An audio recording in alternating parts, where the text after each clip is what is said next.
22nd of 2023, I drove for an hour and I pulled into a parking lot in the middle of nowhere, screaming and crying at the top of my lungs at God, asking him why I wasn't enough, why I was such a burden, why I had no friends, why I only seemed to make everybody's lives worse.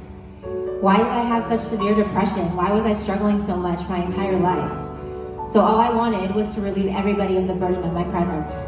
So in that car that night at 10:47 p.m., I swallowed hundreds of prescription pills that I had saved up for over a year because I could no longer fight. I sent my suicide note to my family, and all I wanted was to go be with God. Now some may call this selfish, but in my head at the time it was selfless. I was doing everyone a favor. I had Goodness of God by C.C. Williams playing in the background that night. And as I waited for my eyes to close, I begged God to end my life and give it to somebody who's in a hospital bed fighting for theirs. I let God down that day. I disappointed him. But as C.C. Williams said in The Goodness of God, with every breath that I am able, I want to sing for the goodness of God. So that is what I did until what I thought was my last breath. I thought God had forgotten about me. I thought he wouldn't care that I was trying to commit suicide. But little did I know it was just the opposite. Next thing I know, days later, I wake up with a ventilator in my mouth, my hair still soaked in my own puke, and nurses standing over me telling me I had been on a coma and life support and my suicide attempt had failed. I had been found 7 hours later after my overdose, barely alive. And after being downgraded from critical condition, I had nothing in my room but a bed for 4 days and was not allowed any visitors. I have never felt so alone in my life, and I made a decision that day that I was going to walk away from God because he did not give me my way and end my life. I was sent to a mental hospital up in Portland. I was pretending to be remorseful for what I did. I played the game with the doctors. All I wanted was to leave there and go do it again, but succeed that time. I received every diagnosis in the book. I was put on a bunch of medications. I felt hopeless and that my mental illness was going to define me. I had been self-harming for 10 years. Why was anything going to change? But one night, a nurse I had bonded with named Nancy pulled me aside and said, "Hey, I just want to tell you I've been praying for you." My suicide attempt story had really touched her. So I very nicely told her, I don't really do the whole praying thing anymore. But I did think it was weird that some random nurse had just decided to come up to me who happened to be a believer and tell me, like, "Hey, I've been praying for you." Maybe God still wanted me as his daughter after all. She asked me if I'd be interested in giving God another shot. I'm not sure why she felt called to do this, but I was stuck there for 4 weeks, so I reluctantly told her yes. She told me I wasn't forgettable and wanted me to go through the Bible and do a Bible study on that and find scriptures to prove it. So let's talk about that assignment. As I studied in my Bible, God told me, "Sydney, faith gets dry.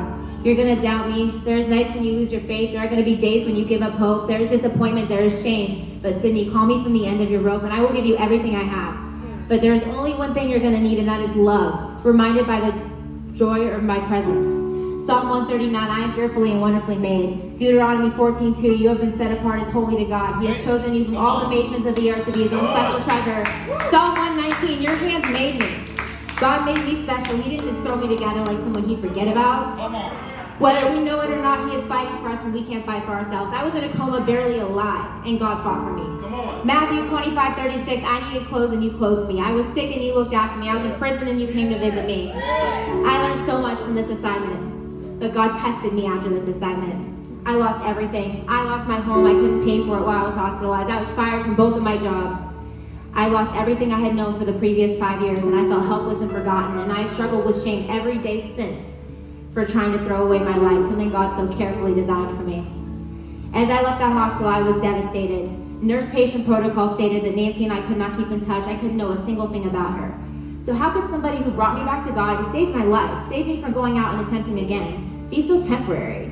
It just made me so angry. I don't know why God would do that to me, but I did make her one promise, and that promise was I was going to go back to church. So I moved back to my dad's house in Portland, right by the hospital. I was at rock bottom, but I was determined to go back to church. So my friend told me about this church named Bethesda. Now, the only downside of Bethesda was that it was a half hour away from my dad's house. So I had several options that were much closer to my dad's house, but you know what? God was just calling me to Bethesda. So 3 weeks later, I walked into Bethesda Church, my first time going back to church since I was hospitalized.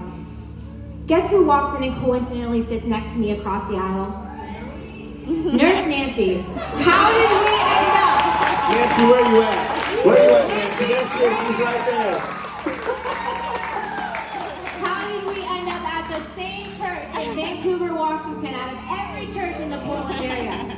God didn't forget about me. That's right. She wasn't meant to be temporary. He gave me someone to walk through my journey with him. Now here we are, living together, graduating Immerse together today.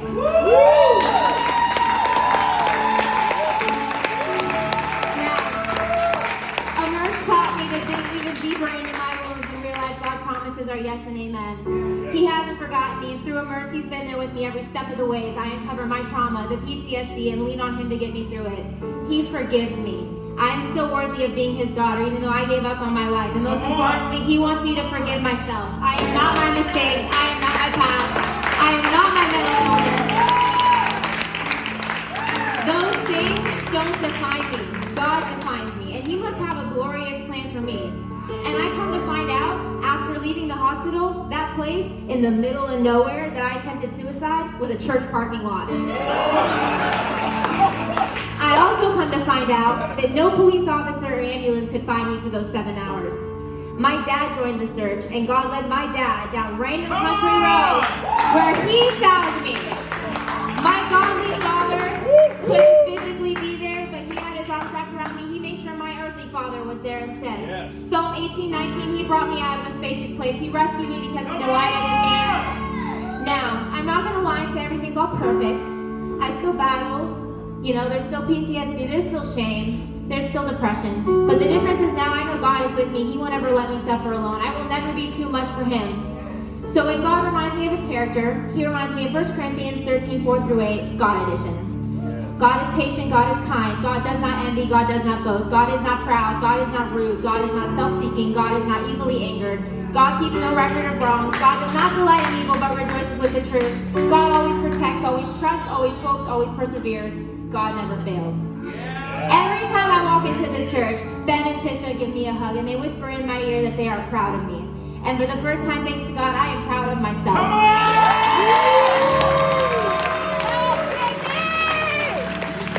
If you had asked me 10 years ago where I saw my future self, my answer would be dead. Yet here I am, almost 24 years old. I am still alive. But God always tells me, most importantly, He never forgets about me, His daughter. I am not forgettable, and I can stand here and tell anybody who's struggling, don't be afraid to ask for help, because this life is worth fighting for. I am a fighter, and I have God on my side.